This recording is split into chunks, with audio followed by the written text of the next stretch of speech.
in Brussels. Hello and welcome to the World Economic Forum 2025. For this exciting session, we're going to be discussing enlarge to prosper, will Europe grow? Now, with the new Commission now in place in Brussels, and this issue is back on the agenda as one of the most pressuring topics when it comes to the enlargement of the European Union. It is my great honor to be moderating this session. It is also going live on Euronews right now. My name is Sasha Vakulina. I'm a EU correspondent with Euronews.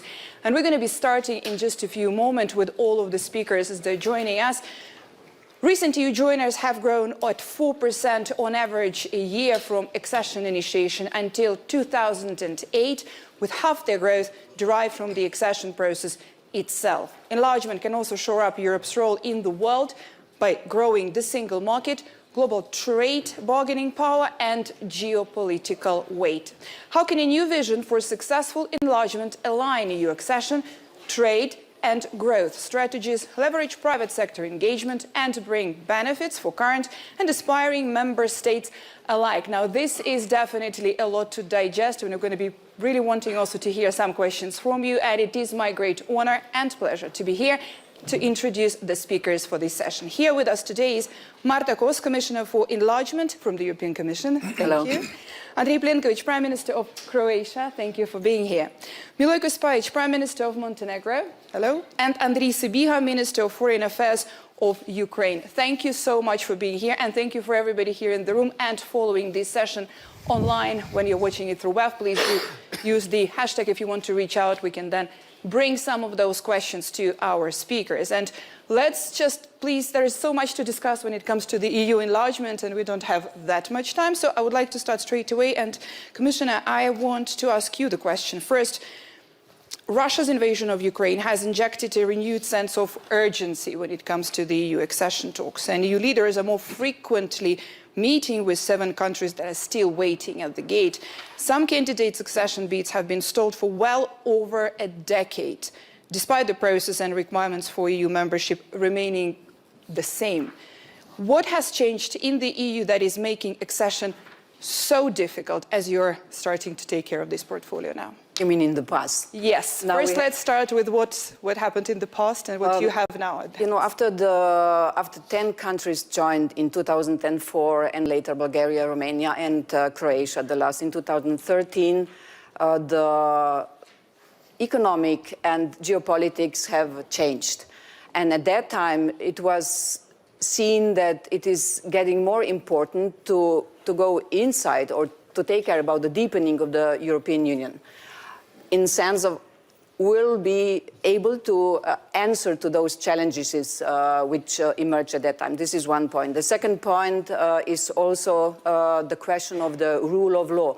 We have some countries inside the European Union who are not following the rule of law, and with the many member states, we have seen somehow fear that this could harm the European Union, in the sense of we shouldn't let in no country who is really not 100% prepared to enter, not only on the economic part. We have been talking, in my opinion, much too much about the economic part of the enlargement process, less about the values and less about the rules of law. And then with the methodology in 2020, we have changed this. So now it is Montenegro knows, Ukraine knows, it is more difficult, the negotiating process about the rule of law. But this is also the answer for the last decade, which haven't been good or successful on the field of enlargement. Well, thank you for this. I want to pick up on that note a little later. Let me just ask this question from Prime Minister. When Croatia joined the EU in 2013 as the 28th member state, it became the second nation to do it on its own after Greece, which was 1981. So that was a very specific case for your country. And there was this kind of enlargement fatigue, largely a result of a slow integration process for new members, which meant also there were kind of more demands and requirements of Croatia when you joined the European Union. How has this heightened level of scrutiny impacted the country now that you have joined also the Schengen area and the Eurozone? So when it comes to tightening some of the rules, how it kind of helped Croatia at the same time? Yes. Well, Croatia joined, as you rightly put it, on the 1st of July 2013, almost 10 years after the big enlargement in 2004, and our constant policy was at the time to catch up with the countries that were faster. The reason why we joined a decade later were the consequences of the greater Serbian aggression of Milosevic, who basically slowed down everybody in the area of former Yugoslavia except Slovenia. When we joined, it was indeed a very specific path, not only that we joined after Greece, the first one who were alone, but we were at the start in the package with Turkey, where Turkey had a very different finalité politique when it comes to their negotiating framework, while in Croatia's there was an explicit notion that the objective of the accession process is actually to join. The scrutiny was higher. It's very simple to say why. In the beginning of the 90s, the European Union's arms were wide open. They said, friends from the East, you who were not the democracies, who were behind the Iron Curtain, please come join the democratic Western world. As the process unfolded, the arms simply came to a sort of a standstill position into a very critical observation of how the criteria are fulfilled. And we felt it. We also felt it because of the involvement of the bilateral relations in that process and also the general cooperation with the ICTY at the time. But what was good for us, we joined when we were prepared. We, especially in my first government, decided to go into the deeper integration we managed, which is the Eurozone, the Schengen area, the European Stability Mechanism, and the benefits are there.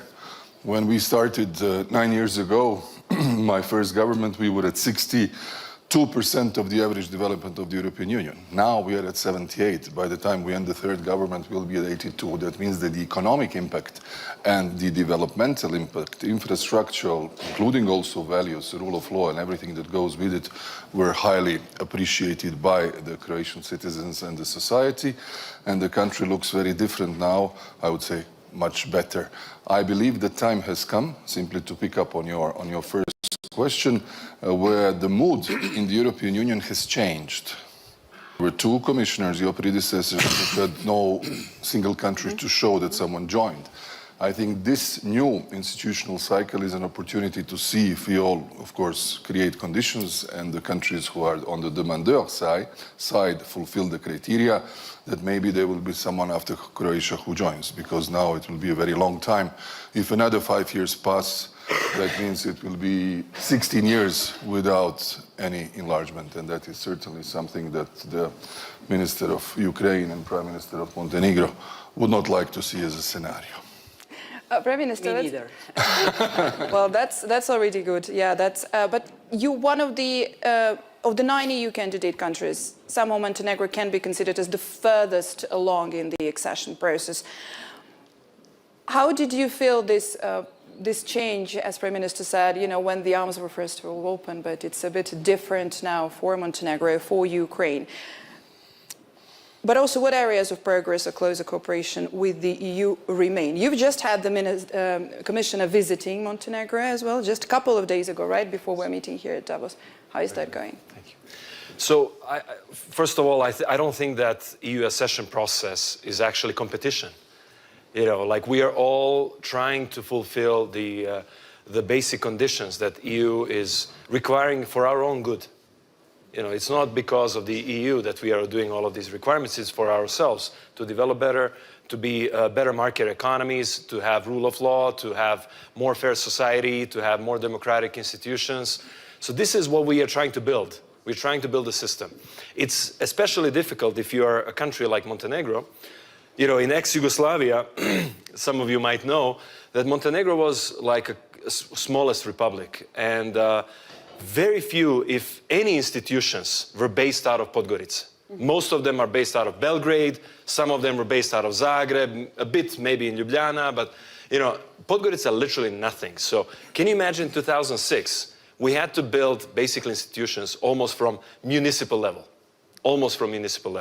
So this was like a big step forward for us in the last 18 years. So we are like, by Montenegrin law, we are adults now. So we are hoping that we get adult treatment as well. And you know, we are really trying our best on this path to see it as a two-way partnership. It will be, of course, it's challenging. It always has times when you need to do some tough reforms that are not always understood, by wider population. It's not easy to communicate some things. But I think in Montenegro's case, we are very fortunate that we have almost 80% of population pro-EU. That's absolutely unprecedented. I don't know how is it in Ukraine, probably is also a very high number, but I know that even member states sometimes don't have such a pro-EU stance. So I'm really proud of this, but this is a big wind in our back and big obligation for all of us politicians to fulfill what people actually want. So this is something that is, so it's, in a sense, it's easier job, but it's also at the same time more demanding, and we really feel obligation that we have to fulfill this role. Right. Minister, Ukraine is also on its way to the European Union, and you've heard some of notions here. Now, your accession negotiations officially opened on the 25th of June 2024. Considering that the process is generally considered to be slow and meticulous, what can we realistically expect in terms of some sort of accelerated Ukrainian candidacy? Why I say that is not about fast-tracking it one-way street. It's about Ukraine trying to, every time to produce, to get the progress quicker and quicker. Thanks a lot for your question. Replying to your question, dear Prime Minister, in Ukraine, more than 90% of our people support Ukrainian EU membership. By the way, that's another part of Russian brutal aggression. Before the full-scale aggression, a little bit more than 50% of our population supported EU accession or full EU membership. So EU must grow. Without enlargement, EU project will not be completed. And you are absolutely right. I totally agree with all previous speakers that we are not competitors. We complement each other. And here also I would like to express gratitude to the Prime Minister of Croatia for the great event in Dubrovnik when we organized a summit at the level of leaders with the participation of Ukraine, I mean Southeastern European leaders, just to unite our positions, just to strengthen our position, to exchange experience on our way to EU. Let me share also with my personal story. I was asked to share with this story. So we were in bunker at the beginning of this full-scale aggression with the president. And on the second day of this brutal aggression, we understood that we will prevail. On the fourth day of this brutal aggression, we applied to EU to become a member of EU. In a half a year, we got the status of candidate. It means that we need such a speed now because of geopolitical reality. And it was also our response to this brutality, to these Russian atrocities, to protect our values. It was our strategic choice. And I would like to remind that EU, when it was founded after the war, it was not only about trade, it was also about to defeat war, to defeat thinking of war, or this war politics, to defeat the Putins of that time, to defeat fascism, Nazism. And regretfully, these diseases returned back to Europe. And now we need to defeat this Russian aggression. We must achieve long-lasting, just, comprehensive peace, because security of Europe and security of Ukraine is indivisible. So we need this. If we are speaking about enlargement, Western Balkan, Moldova, Ukraine, it is also important to treat us now as members of EU. It must be also, or it should be, a starting point when we are speaking about EU policies, when we are speaking, for example, about budget of 2028-2034. Of course, it will be great if in this budget if in this budget, these ambitious goals of future enlargement should be reflected. Because without this, it will be really very problematic to fulfill this ambitious goal, I mean enlargement of EU. So we are committed to conduct our reforms, and you are absolutely right, dear Prime Minister, it is also our national interest. And it is not a favor for us on our way to become an EU member, because we will contribute in the strength of EU. We will contribute in the competitive advantages of EU with our, for example, defense industries, with our technologies, with our security experience. And probably it will be the best investment for EU. If we are speaking about costs, we have such an evaluations, the cost will be approximately 0.17 of the EU GDP, if we are speaking about the enlargement of 9 countries. Right. Commissioner? You said before it's demanding and perhaps slow. It's the opposite. It's more demanding than the accession process, but it is much quicker. For instance, now for the first time we negotiate with a country in war. And it is also, demanding for us, for my team, because especially for Ukraine, we are doing it 2 to 3 times quicker than the normal process. If I just compare it, if we would take the path as it is, let's say, for North Macedonia, a candidate, Ukraine would become a member of the EU in 2045. So we cannot afford this. On the other hand, what Andrei, you have said before, of course it is about the economy, it is single market. I don't know if you have noticed, but we are all representing Slavic countries. Now here, 3 of us coming from ex-Yugoslavia. When Croatia entered the EU in 2013, Slovenia was already a member for 9 years. With your entry, Mr. Prime Minister, the exchange, the trade went up by 370%. We have had good trade relations before. So this is a kind of transformative power of what all the candidate countries have to do. So it is not, we are not, as you have said, doing you a favor. So the whole accession process is a kind of transformation process, as also you have said, Mr. Prime Minister, in Montenegro. And through this, and through the gradual integration, which is also a part of the new methodology, we enable the candidate countries being a part of our single market even before. But speaking about why today it is different, when Slovenia joined the EU, even Croatia later, it wasn't about peace, it wasn't about the freedom. And today with this round of the enlargement or accession process, we are somehow going back to the basics, to the roots of why the European Union has been established. In 1997, Simone Weil, she was the first president of the European Parliament, in her speech said that there are 3 big challenges for all the member states: the challenge of peace, the challenge of freedom, and the challenge of prosperity. And today it is again enlarging European Union. It's about having peace, having freedom, and having prosperity. I could add security. And this is very, very important today. So apparently, EU is really the community which is for many, many states a community where they want to belong. We are now reading that perhaps Iceland would love to go on with the accession process.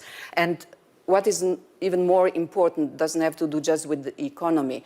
There are many autocratic systems or countries who would really love to see Europe fail. So this is the responsibility also on our side, not just on the side of the candidate countries. They say that there is around 50% of non-democratic countries members of the United Nations. So this is another point we have to consider when we speak about the enlargement today. No, certainly, but also, as you said, when we're changing the whole narrative, also looking Of course, it's about economy. Of course it is. But at the same time, if we're changing the narrative and giving it more of shared values, then in this case, when it comes to the enlargement process, the European Union and the Commission would also need to look a little bit inside of some of the already existing members of the EU that might not be always sharing the same values and might not be supportive of the idea of the enlargement or the new countries and the new candidate. Prime Minister, what do you think? You know, I was fortunate enough that I was yesterday at the Japan panel. So they were asking me what Japan can do. I said first that the FTA, the free trade agreement with the EU that they've done in 2019 or something like that, was a huge, it was a huge thing. And it's based on values. So trying to find allies in the world that that the Commissioner has just described, when you have circumstances that you have, I think it's very important to align the values and the economy. And the economy is super important because, many businesses come to, Davos is a place that you meet businesses. And the first question they ask, are you 500,000 or 500 million market? So it's exactly 1,000 times different.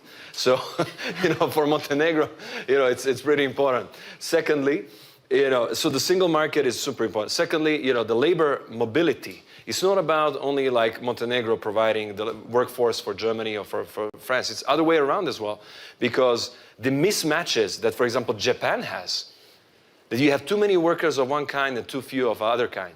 Another story was that in 1985, there was the Plaza Accord. The US called in Germany, Japan, France, and a couple of other countries about the currency fluctuations at that time. What happened is that there was a deal that US depreciates the currency and the other countries appreciate their currencies. It's kind of unthinkable in the current time, but that's what happened back then. What happened to Japan, because it was a single market on its own, they had a massive bubble. The mother of all the bubbles. They had huge economic issues. They had deflation for 30 years. This year, actually in 24, it was the first time they got inflation. They were actually super happy they have inflation after 30 years. So this is what happened to somebody who was outside of this cushion of a single market, big single market. It didn't happen to Germany. It didn't happen to France. It didn't happen to many other European countries that did the same as Japan did. So what I'm trying to say is not only for small countries or like countries like, I call Ukraine, actually, Ukraine is easternmost Western Balkan nation. That's the way we look at Ukraine from Montenegro. So it's not, for all of us, is not, the benefits are actually evenly distributed. Mm-hmm. So it's not always easy to see that, but I fully agree with my colleague from Ukraine that this is a process, two-way process, and I think everybody benefits from this process, especially because it's based on values. Montenegro in 2020, for example, just 5 years ago, it was financing infrastructure from way far away from European continent or NATO circumstances. It was the main tourists or the revenue was coming literally outside as well. The main investors as well. So this is not sustainable, right? You have economy looking one way, the geopolitics or like your politics or your direction looking another way. We managed to fix it in a big way, but still, I say we need more integration. We need more Europe in Montenegro. We need more Montenegro in Europe. Surely, that's exactly what I wanted to hear. And I want to ask you that when it comes to sharing those values, because this is such an important thing, but there yet, within the European Union, you do have to convince some members that you are sharing those values with the EU indeed, and it is a two-way street for the candidates and the European Union. How do you convince them? Because with some of them, it is rather hard. Yes, you're absolutely right, but we try to find the proper arguments. And here, with your permission, I would like to thank you, dear Prime Minister, for your definition of our geopolitical location. Really appreciate. Now, returning back to your question, you see here is also important to prevent abusing or misusing of the right of veto of some EU members. I think it is inappropriate to blackmail, for example, publicly future EU members of possibility to block them on their way to EU. It seems to me, if we are speaking about unity, and we need this unity as never before, having such geopolitical challenges, having such a brutal Russian aggression, we need this unity. And we need new dynamic and speed on our accession way. So we do really count that during Polish presidency and then Danish presidency, we will manage to open at least 2 clusters. So here, Ukraine sometimes breaks the rules and make precedents to our friends from other countries, or we are following them, it doesn't matter. Yes, so, but in any case, we need this speed. Not only because that we are pushing, because such a reality, we need to react very fastly, very quickly, to keep this dynamic. So we rely on EU members that we will open these clusters during Polish presidency, and it will be this presidency, I mean Polish and Danish, it will be the year of concrete steps on the way of enlargement, of EU enlargement. And third point, which I would like to raise, reconstruction in Ukraine. It will be probably the project of the century. It will be also, it seems to me, a trigger for EU economy. It will be an opportunity for EU economy, for EU companies. We are speaking about damages approximately for about 600 billion at this stage. So huge challenges and huge opportunities. And I think that if we will combine our efforts, we will make this part of the world much more safer. Yeah. I want to briefly, just very briefly, Prime Minister, you, as you said, just over 10 years for your country since joining, and then the full integration of Schengen in the euro area. These points that we've just heard from the 2 candidate countries regarding how they have to overcome the obstacles within the EU of some of the member states who are less willing on continuing the enlargement and of supporting the candidates while also trying to sometimes go into other techniques in negotiations. Of course, there are negotiations. But do these existing countries then share the same values that are actually demanded of the candidates? First of all, we have to bear in mind that every enlargement process is a politically driven process. This is key to understand. We have understood it more than fully in our time, and we were, in our counting, at least 5-6 years later in the EU than we should have been. What has opened after the immensely fast path of Ukraine, and you applied in the most dire moment of your history, was the change of mindset. When we were in Versailles during the French presidency, the mindset was very careful of the leaders. As Russia's aggression accelerated and became more ferocious against Ukraine, the mindset changed. This occurred from basically March till June 22. In June 22, the leaders had a different mindset. And all of a sudden, we can now speak about the new strategy of enlargement. But what I would like to note, that everybody is realistic, because sense of realism is the most important notion in the process of enlargement, is that the forgotten Copenhagen, the 4th Copenhagen criteria of 1993, which is so-called the absorption capacity of the European Union, has come back. I haven't heard about it for 10 years. The first time it was mentioned was in Grenada during the Spanish presidency, and the absorption capacity, translated into a common language, means what is the budgetary cost of enlargement, what will be the effect of new members on the play of contributor countries and beneficiary countries, what will be the impact on the policies, cohesion, agriculture, any policy that you can imagine. That's why this complex process which is ahead is, in my view, and I've been sitting in the Council for 9 years, is very positive in terms of will of the leaders. I've never seen such a positive attitude about enlargement for a very long time. Bear in mind that the first summit with the Balkan leaders took place in Zagreb in 2000, the second in Thessaloniki in 2003, and then we had a break of 15 years until the one happened in Sofia. And I was insisting, I said, look, if we have countries who want to join us and we never meet them in the club of 27, or even 28 at a certain point, because the UK was still there. It doesn't make sense. What has changed is 2018, we meet on a daily basis. Ukraine is a special case, we meet all the time. More basically, I have the impression that President Zelensky is part of the council. There wasn't a council where he isn't addressing us, but in a more different security and the facing the aggression context. I think that this notion of pushing from the demandeur side is important, but the slightly not closed, but opening arms is critical. And this is, I think, what I have felt in your mission letter that the President von der Leyen sent you, what is the general feeling. So I think we should, on both sides, seize the moment. Commissioner.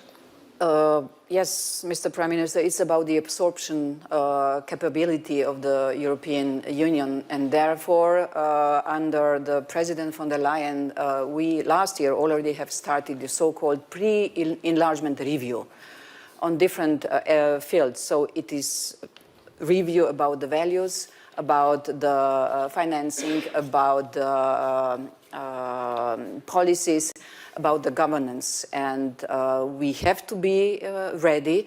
Otherwise, the EU will not be strong. And speaking about the economic power, nowadays in this changed environment, the power is getting more and more important, or is getting also misused. So I would say that when we speak about the enlargement, we should speak about three paths. First is negotiating with the candidate countries.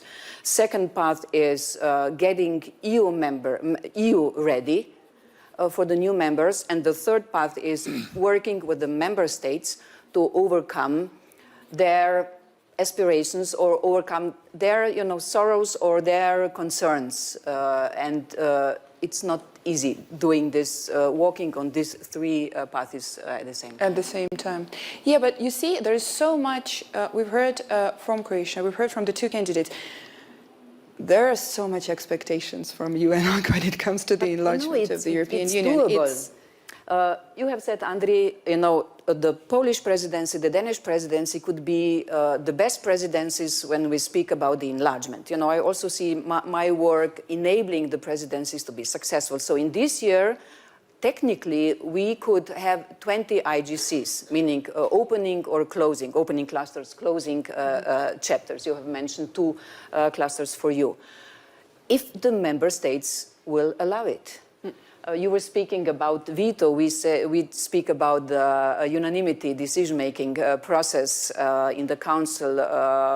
Mr. Plenković, you've been there, you said, for 9 years. Sometimes it's not easy to get the unanimity decision. So this is, but technically it is possible, around 1,000 people in my team and in other DGs are working for one candidate country. So it is really now the priority. Technically it's doable, but we have heard it is a political process, so it has to be backed up by the member states. Yeah, with all this, work that you're having on your side, I'm also thinking about the candidates and the enormous amount of work they have been putting into this process for years.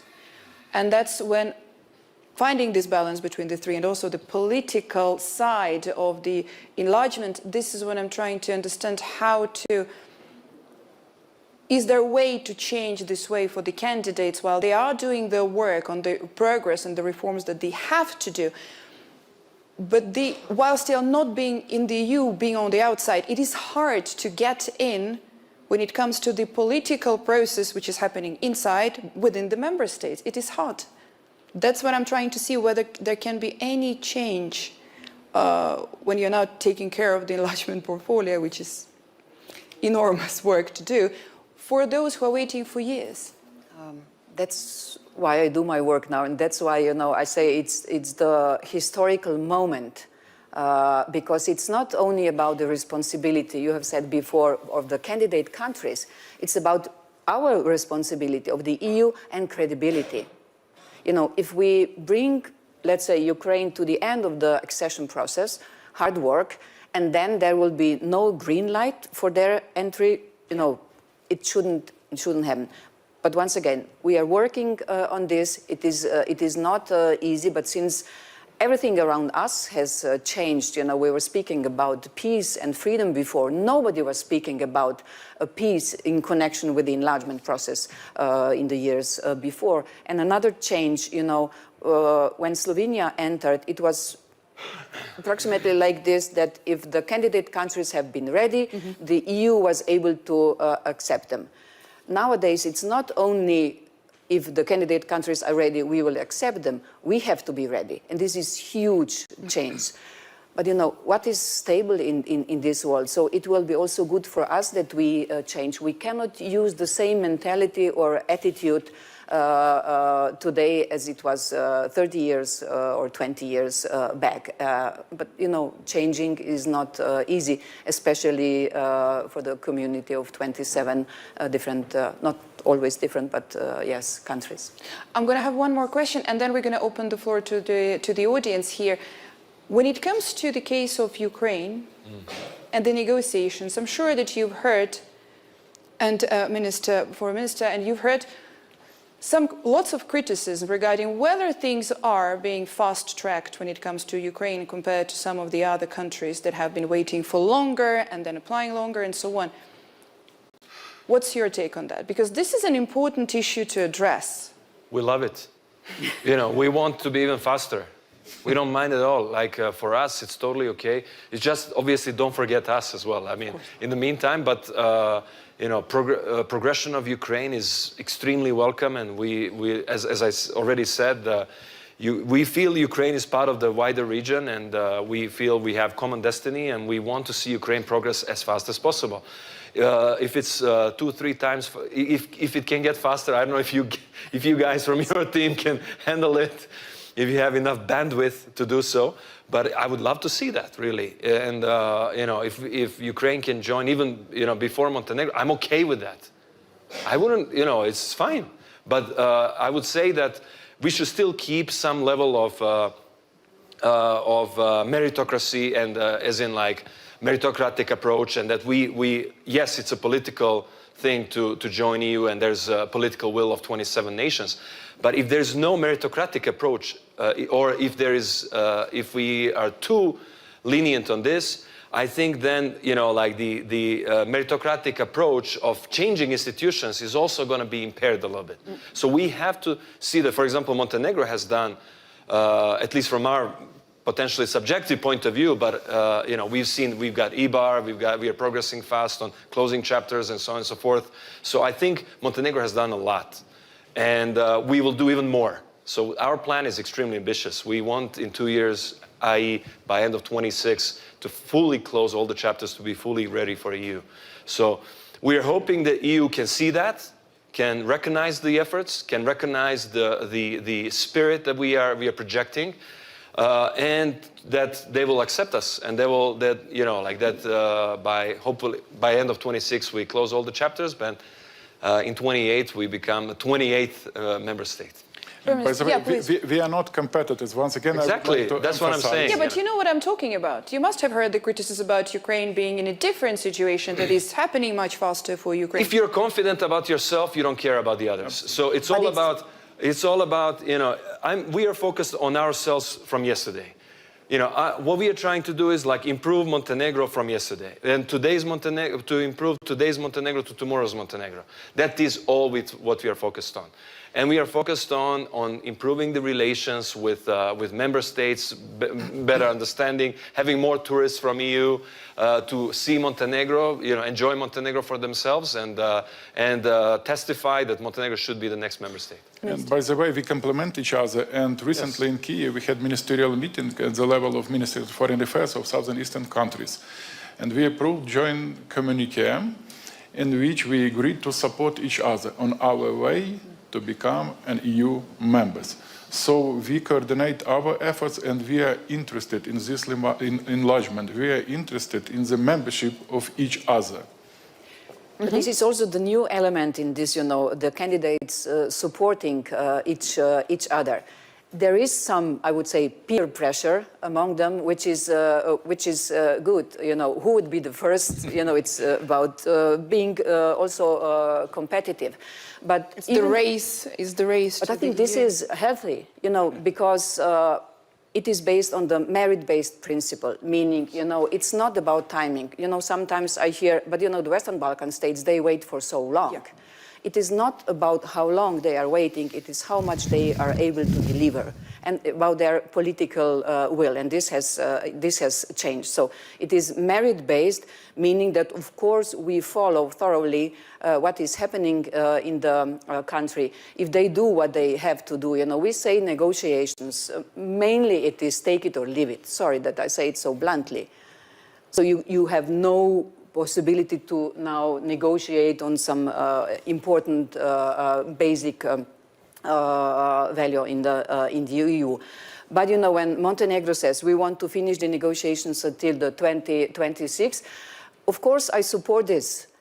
I will also push them. If Albania says we want to finish with the negotiations until at the end of 27, EU support this, but they have to deliver. And I think this is also a new momentum. They work together, they support each other, and this geopolitics have also brought more solidarity, and this is one of the most positive sides out of this really not easy geopolitical situation today. It is more solidarity among the member states towards the candidate countries. It is so, and this is one of the points which is also very important for the EU. One of the most important values is solidarity. Yeah. And of course, the rule of law. We were starting with the rule of law before.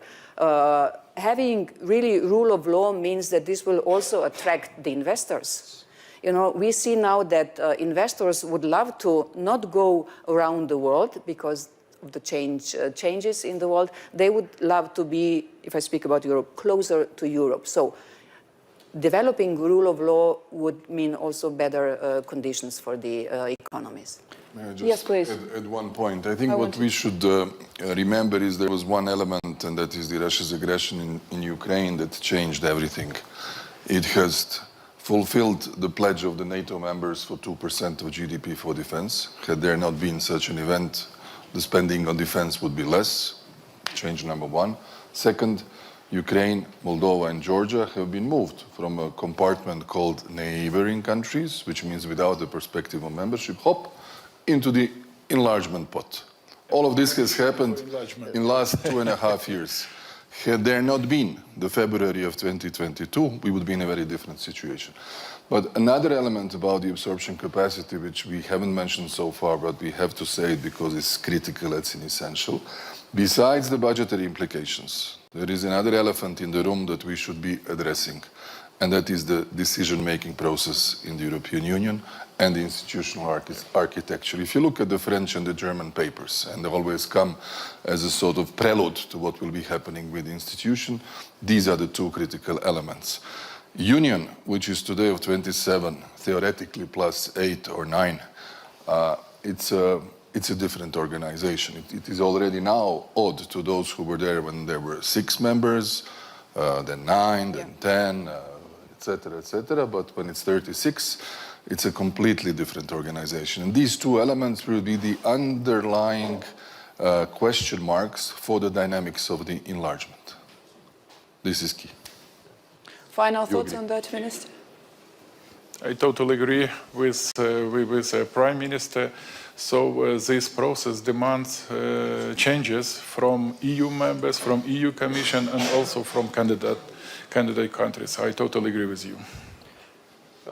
Absolutely, and as long as we do have this a little bit of this peer pressure, but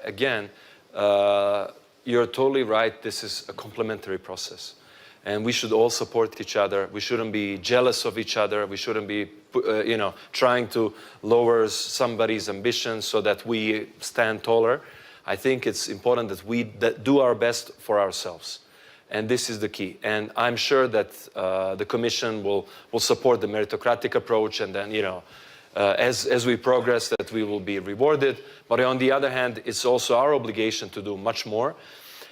Economies, again, I'm going back to the point, sorry to kind of digress a little bit, but I think the EU's commitment to the future member states is an investment. Yeah. Is an investment into a new market, into the new supply chain, into the communication channels, into new worlds that we're unable to have until that point. So, if you look at it, and I mentioned Plaza Accord on purpose, that was the time, it was 1985. Since then, EU had 20 years of bonanza, basically. Not everybody had it. So this is something that investment in enlargement is a true testament to have for security as well, for safety, for many other reasons. So I think EU should a little bit open up and think about the wider picture, think about the long term as well, think about the impacts that it would produce. And I think all of this absorption capacity, etc., yes, obviously, in terms of accounting, yes, you have to make the numbers right. But these numbers are not so significant as they seem in the first place. And that's it. That's all we have time for. Unfortunately, thank you so much. There is a lot of food for thought, lots of work for everybody, for the Commission, for the Member States, for the candidates. Thank you very much, and thank you for watching.